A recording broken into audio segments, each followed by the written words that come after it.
Hi, so today I'm going to be talking about this wonderful tool I have in my hand called the glitter gun. It is made for industrial glitter application, like on ceilings.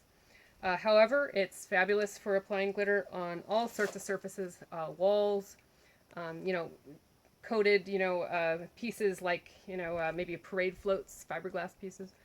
It's just fabulous in general.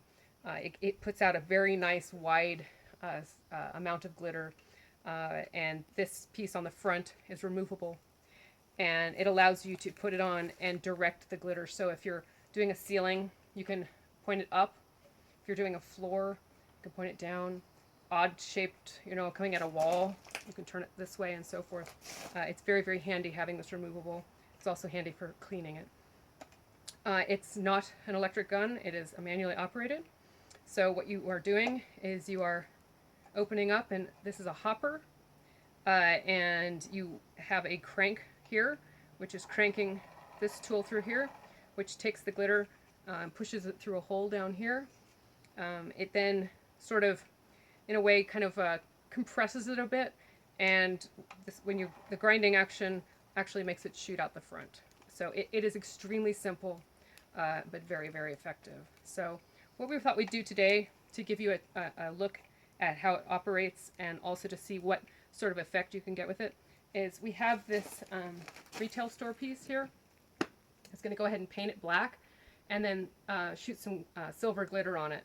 And we're going to be using the 040, which is the most popular size out there. And we'll see how it looks. Okay, great. So in other videos, we'll talk about, painting on surfaces and using paint as an adhesive more. But just to be really quick, I'm basically going to load the paint up quite thick so that there's really something for the glitter to adhere to. The one thing about the glitter gun is you have to have a really good adhesive or it just bounces right off. So we highly recommend doing paint or a white glue. Don't water it down. Keep it nice and thick, and your glitter will stick to it really well. If you were doing this whole piece, it would be tempting to paint the whole surface and then glitter it. You can basically get away with that as long as it's not super hot and your paint's not drying really fast. But otherwise, maybe just doing a side at a time is the way to go, which is what we're going to do right now. So here we go.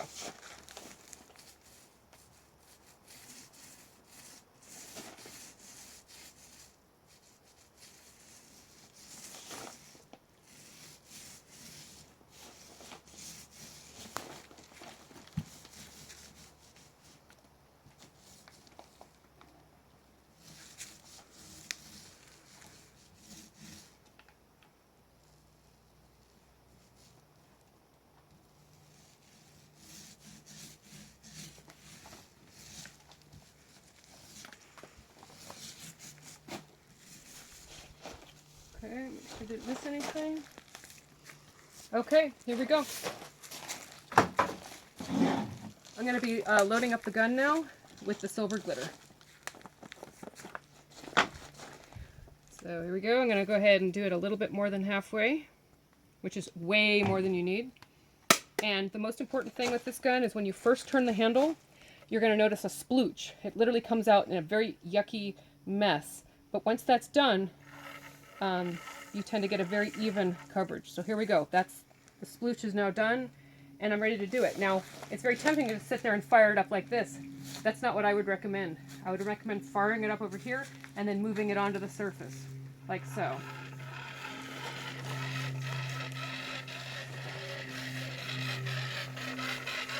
Moving across the surface like so that you don't get any spots of unevenness.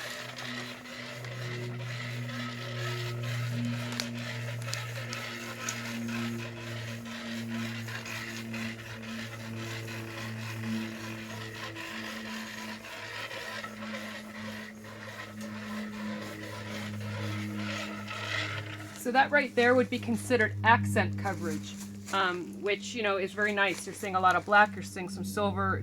It's just a really nice effect. But you can actually get total coverage with this. You just have to move in closer. So here we go. I'm going to do this section with total coverage.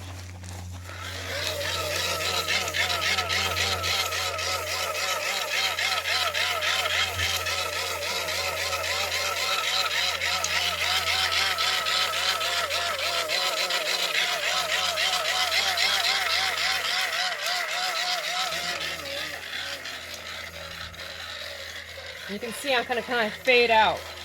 Kind of come in and just do like a medium coverage here. You can see just by the amount of cranking I'm doing, I'm sort of able to control the amount of glitter that comes out. You can go back in and whatever spots you missed.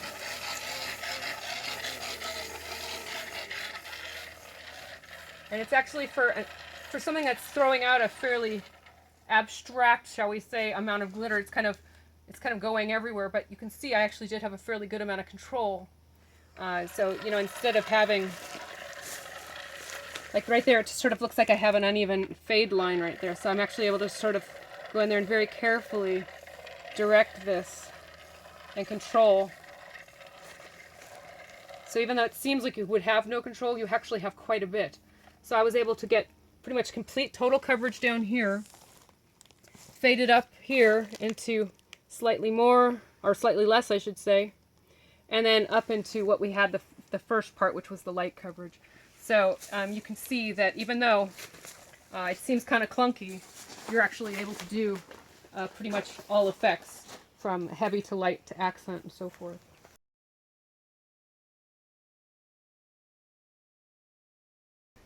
So once you've used the glitter gun and you're going to change colors, you got to clean it out. It's not a huge event to clean it out, fortunately, but there are a few things to keep in mind, because you definitely do want to make sure it's clean for your next color, or you're going to be shooting whatever at whatever. You know, like right now we're going to switch to blue. We don't want silver coming out.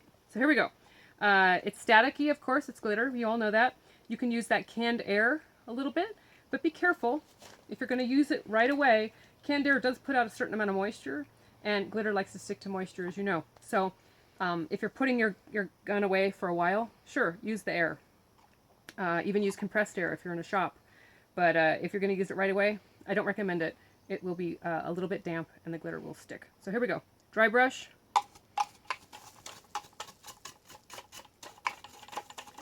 A little bit of tapping.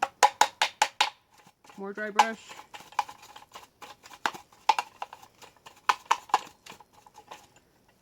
More tapping.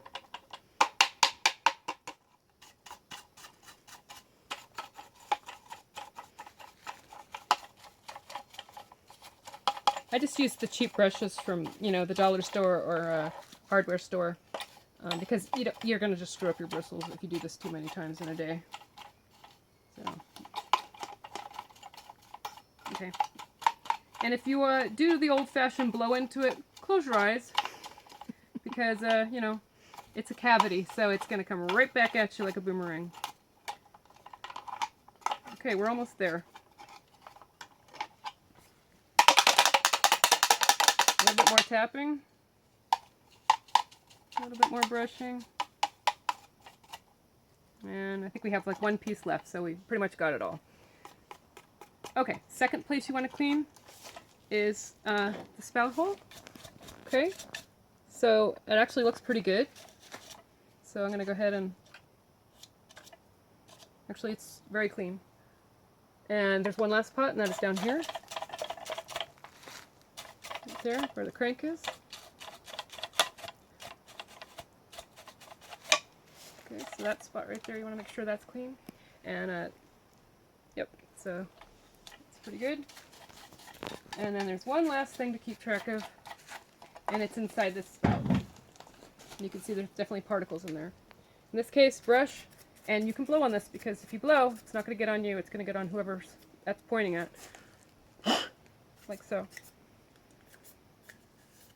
So in this particular case, we did paint on the other side. I'm going to show you Mod Podge.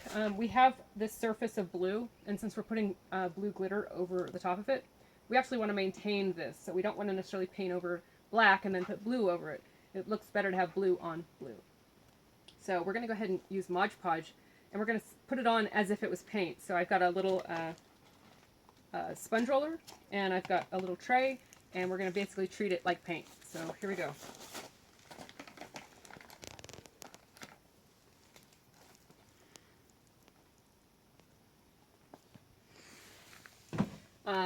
In other videos, we'll be covering adhesives, but just so you have the information here, this is Mod Podge Gloss, and it's what we recommend for using with glitter in pretty much all cases. because you want to have a glossy surface because glitter is glossy and you want it to match. So gloss on gloss. So here we go. You want to be very liberal in your applications of this glue. When you're using a glitter gun, it's coming at it with some velocity, and if it doesn't hit something very soft like glue, it will bounce off. So there's a little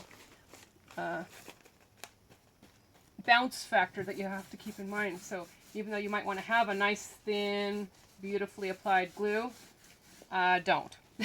You want to have it thick and wet and ready to grab onto glitter.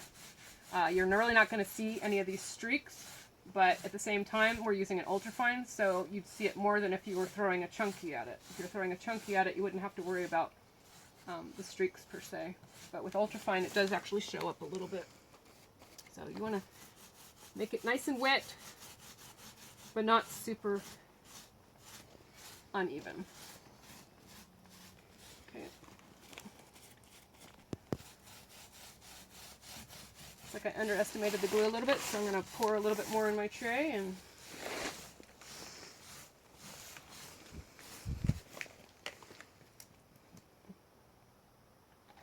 okay.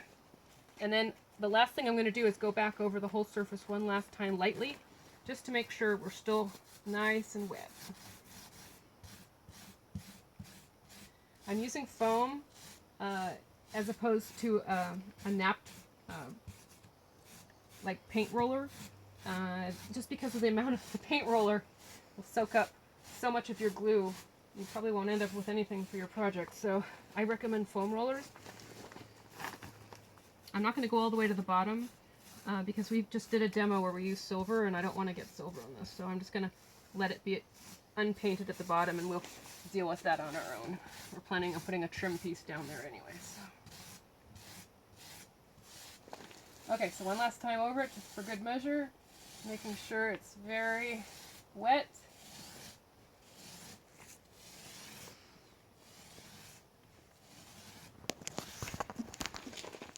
Okay. I'm going to go ahead and move the paint, or excuse me, in this case the glue. I'm going to fire up the glitter gun at this point with my beautiful ultrafine polyester glitter. This is actually a mix that we call Deep Lagoon Mixed Madness, and it is gorgeous. There you go, you can see it in the hopper. I'm putting in more than I need. I'll be able to pour a lot of that back out. So I'm all set. I'm going to prime off to the side. I'm going to double check to make sure I have my governor open all the way because I want the most amount of glitter coming out, so that's all the way forward. And going off to the side, and now I'm moving in.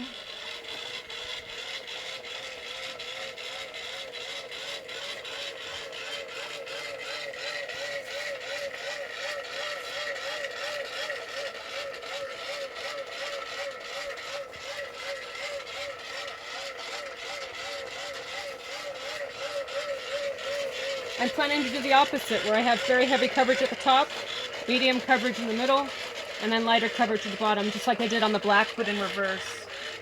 So I'm just going to lightly come in here and just dust it. And remember, Mod Podge dries clear, so it's not like you have to have the whole thing covered to get that nice effect.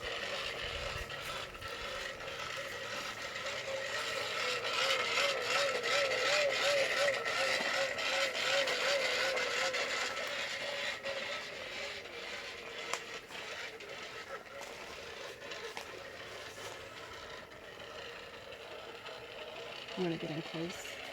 I'm going to get in close so you can see the amount that's coming out when I crank it very slowly, which is in that mid-range. And now I'm going to go really heavy right up here, and I want you to be able to see how much is coming out there.